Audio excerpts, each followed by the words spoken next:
네, 안녕하세요. 방금 소개받은 최대호입니다. 제가 공부한 게 이제 통계학이다 보니까 사실 오늘 모이신 5G 그 전문가랑은 다른 좀 백그라운드를 가지고 있다라는 걸 이해를 해주시고요. 제 말씀드리겠습니다. 뭐 빅데이터라고 하면은 뭐 이미 뭐 이제 뭐 빅데이터가 뭐야 하라는 거는 이제 서로 논의하지는 않지만 사실 우리나라에 한 2010년, 11년에 이제 빅데이터라는 얘기가 소개됐을 때 이제 빅데이터가 무엇인가에 대한 얘기들을 설명하는 여러 그림들이 있었는데 저는 아직도 이 그림에 대해서 되게 좋아하고 개인적으로 그래서 이제 인용을 하는데요. 사실 이제 저같이 이제 통계하는 사람들은 데이터와 관련돼서 이제 쭉 워킹을 뭐 한 30년 정도 해왔는데 데이터라고 하면은 이 전까지 그러니까 2010년 이전까지는 데이터는 간단히 얘기해서 원 테이블 형태, 그러니까 엑셀로 따지면 원 스프레드시트 형태의 숫자 형태로 정형화된 것들만이 데이터였고요.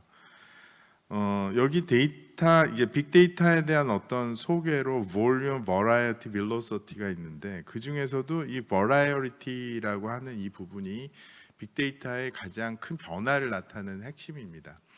방금 말씀드린 대로 이제 정형 데이터가 아닌 이제 다양한 뭐 동영상이라든지 이미지, 소리 뭐 이런 것들 그 전까지는 이러한 것들을 데이터라고 부르지 않고 기록물을 레코드라고 그랬었는데 이것들을 이제 활용하는 시대로 본격적으로 들어가게 된 거죠. 자, 이런 데이터들을 가공하는 데 있어서 가장 큰 역할을 한 게 이제 딥러닝이라고 하는 그런 알고리즘이라고 저는 말씀드릴 수가 있습니다. 그러니까 딥러닝 그러면 AI의 핵심 기술이긴 한데 이 딥러닝이 뭐 정확하게 예측을 한다라는 측면보다 이 본질을 보면은 다양한 형태의 정보들을 압축하는 기술이 뛰어나다라고 저는 생각하고 있습니다.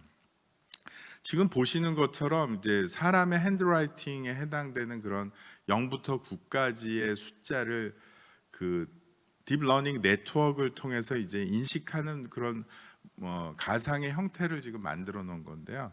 굉장히 복잡한 네트워크로 연결이 돼 있고 맨 끝에 가서 0인지 9인지를 이제 결정하는 그런 모양을 지금 보여드리고 있는데 이렇게 복잡한 네트워크상에는 웨이트라고 하는 파라메타들이 있어야 되고 그 데이터에 의해서 그런 웨이트들을 구해야 되는 문제가 바로 딥러닝이라고 보시면 될 것 같아요. 그만큼 많은 파라메타를 구해야 되기 때문에 데이터들도 많아야 되고 때마침 데이터들도 잘 축적되고 활용할 수 있는 그런 환경들이 있었기 때문에 지금의 AI가 이렇게 대중화되지 않았나 생각이 됩니다.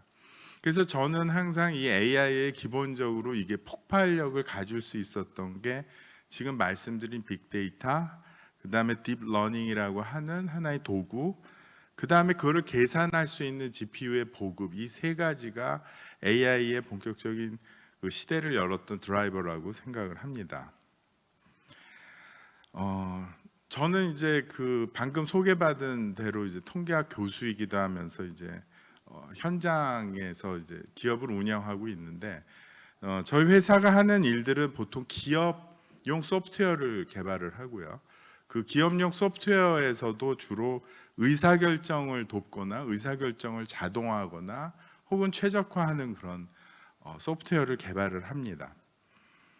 그 기업에는 이제 수많은 의사결정이 있는데 우리나라에서 의외로 많은 AI 테크놀로지를 도입을 하는 데들이 보험사입니다. 그러니까 보험사 같은 경우 맨 마지막이라고 하는 거는 이제 보험사 중심의 표현이기도 한데 그 클레임 프로세스라는 게 있어요. 그냥 뭐냐면은 보험 가입자들이 보험금을 청구를 하게 되면은 그 청구에 대한 심사를 하게 됩니다. 그 청구에 대한 심사가 굉장히 신중하고 그 다음에 그게 잘못 지급이 되면 소위 얘기해서 리키지가 일어나게 되는 거죠. 지금 이제 보여드릴 예는 이제 자동차 보험과 관련된 클레임 프로세스인데 보통 자동차 파손이 일어나게 되면은 저희가 공업사에 이제 수리를 맡기게 되고요. 우리나라 같은 경우는 특이하게 보험 개발원이라는 데서 보험업사에서 찍은 그런 파손 사진들을 중앙 집중화합니다. 그러니까 그 1차적으로 모여진 그 사진들이 직접 보험사에 전달되는 게 아니라 보험 개발원에 모이게 되고, 제가 이해하기로는 1년에 한 2억 장 이상씩이 모이고 있어요.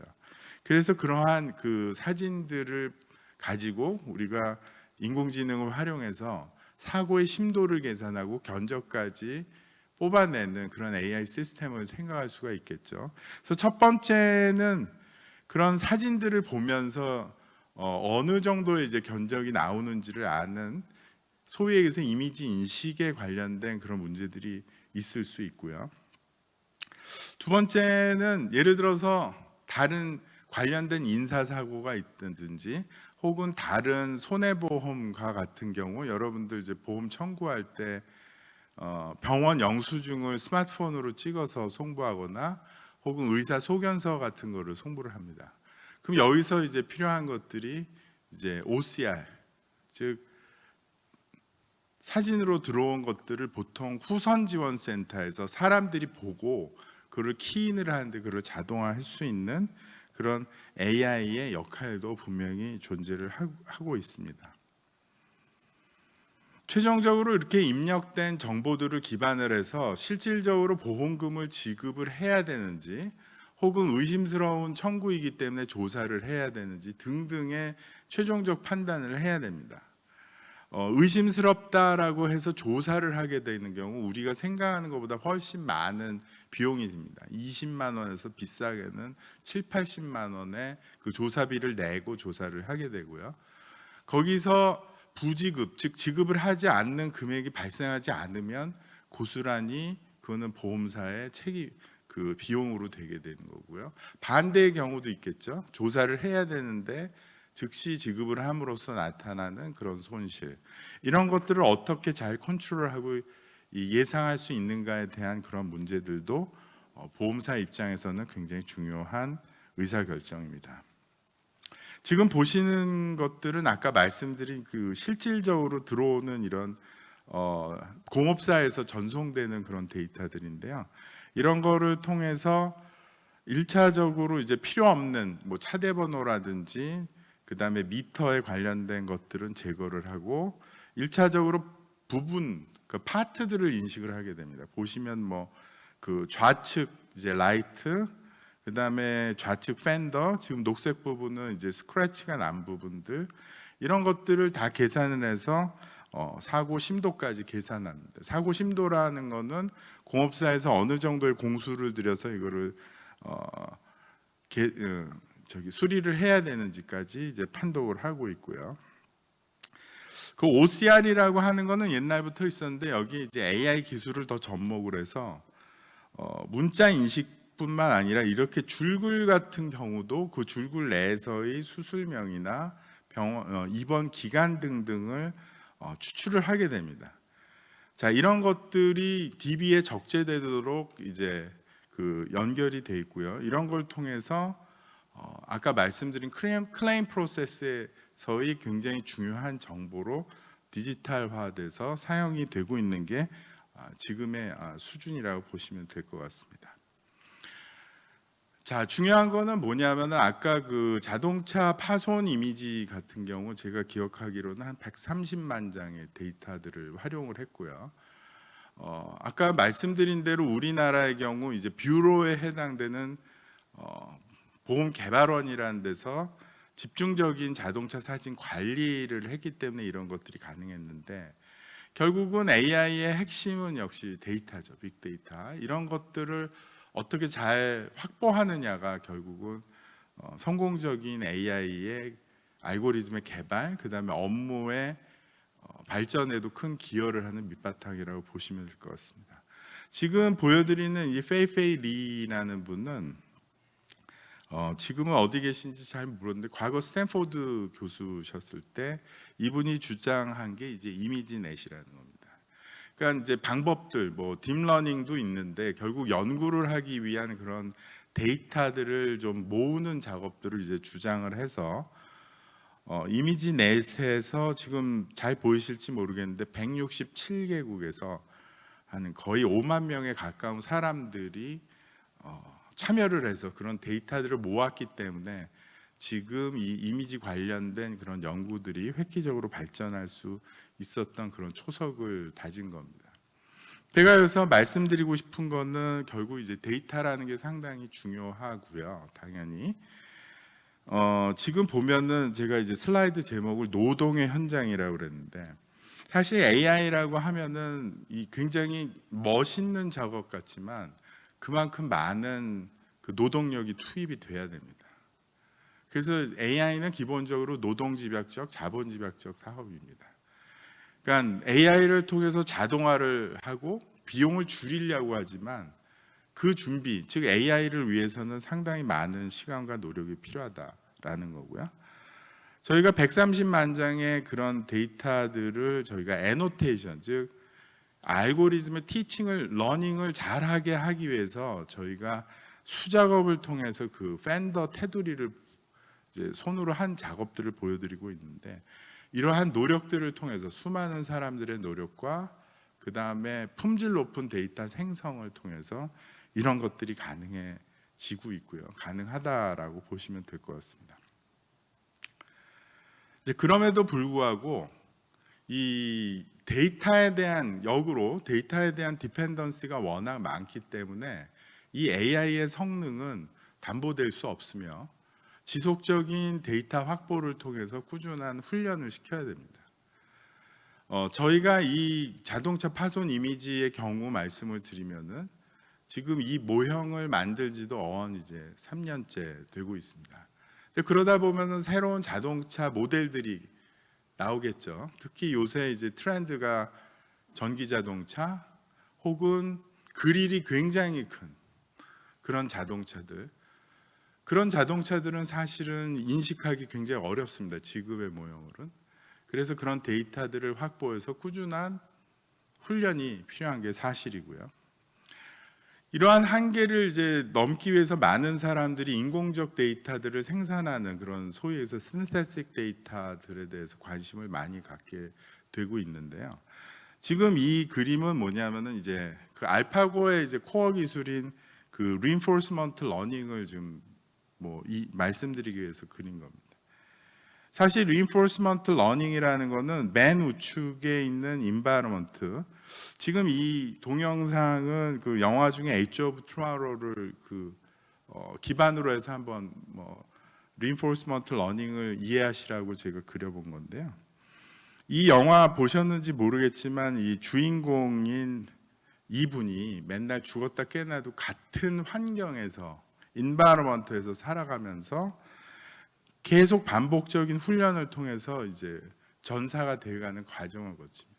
이게 강화학습입니다. 꾸준한 반복적인 훈련을 동일한 환경에서 훈련한다. 근데 중요한 거는 어떻게 발전하느냐, 이 리워드라고 하는 이제 하나의 점수 보상 체계가 있어야 되는 거죠.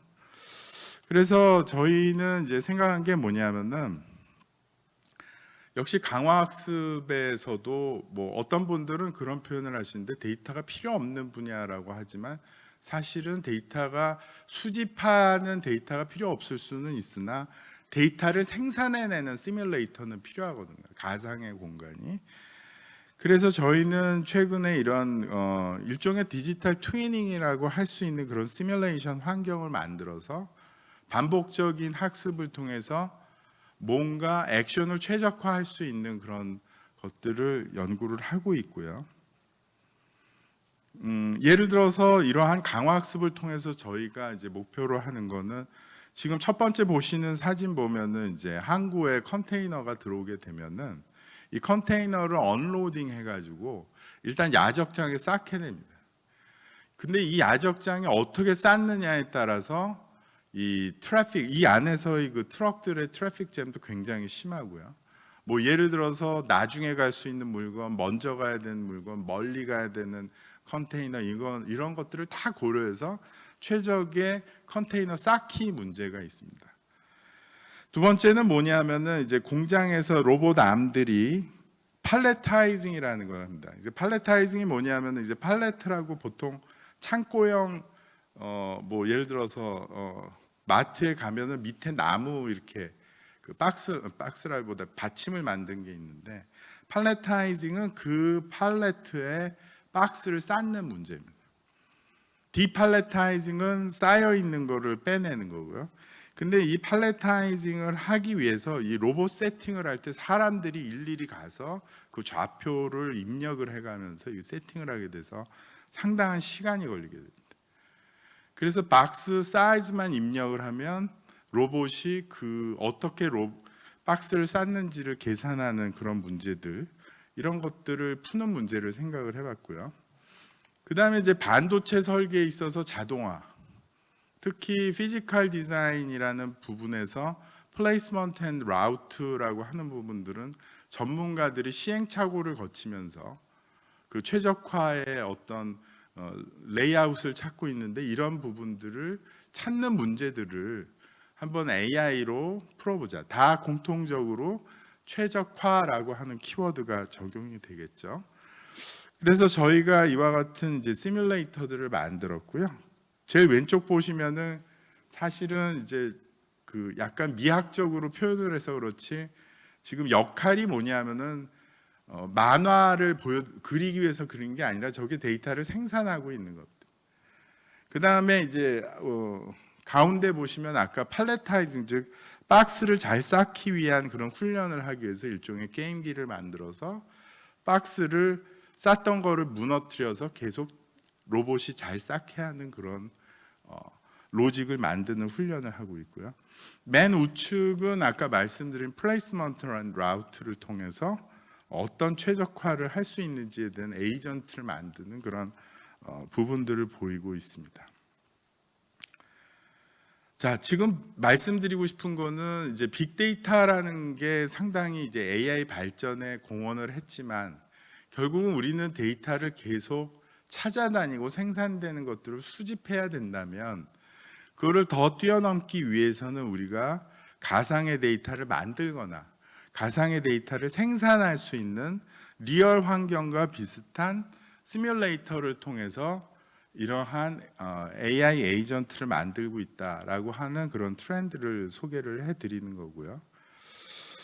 이제 그럼에도 불구하고 이 지금 시도에는 여전히 한계가 있습니다. 결국은 우리가 아무리 가상의 환경에서 수많은 데이터를 만들더라도 우리가 예상하지 못한 그런 데이터들, 그런 경우들, 이런 것들이 여전히 있어서 그런 문제들을 크게 얘기해서 심투리얼, 뭐 멀리서 보셔서 이 그림의 의미를 잘 모르실 수도 있는데, 참고적으로 말씀드리면 맨 왼쪽 상단의 그림은 치와와와 머핀입니다.